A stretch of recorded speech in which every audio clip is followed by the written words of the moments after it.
Night சண்டை போட்டு படுக்கிறீங்களா?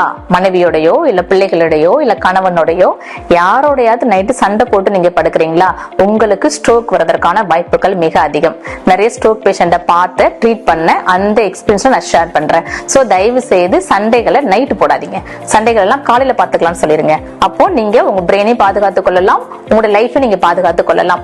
நம்முடைய கையும் நம்முடைய காலும் நம்ம வேலைகளை செய்யணும். நான் நினைச்சேன்னா எந்திரிச்சு நடந்து போகணும், நினைச்சா ரெஸ்ட் ரூம் போகணும், நான் நினைச்சேன்னா எழுந்து போய் என்னோட உணவுகளை எடுத்து நான் சாப்பிடணும். நான் சாப்பாட்டுக்கும் நான் ரெஸ்ட் ரூம் போறதுக்கும் யாரும் டிபெண்ட் பண்ணியிருந்தேன் அப்படின்னா அதை விட கொடுமையான நோய் எதுவுமே வராது. இந்த நோய் வருவதற்கான முக்கியமான காரணம் ஸ்ட்ரெஸ் அண்ட் இரவு சண்டை போடுறது. 10 பேஷண்ட்ல 9 பேஷண்டோட ஹிஸ்டரி அதுதான் காணப்படும். சோ தயவு செய்து இரவுல சண்டை போடாதீங்க. உங்களுக்கு டயபெட்டிக் ஹைப்பர்டென்ஷன் காணப்படுச்சுன்னா அதை கண்ட்ரோலா வச்சுக்கோங்க. உங்களுடைய பிபியை வாரத்துக்கு ஒரு முறையும் உங்களோட டயபெட்டிக்கை மாதத்துக்கு ஒரு முறை செக் பண்ணுங்க.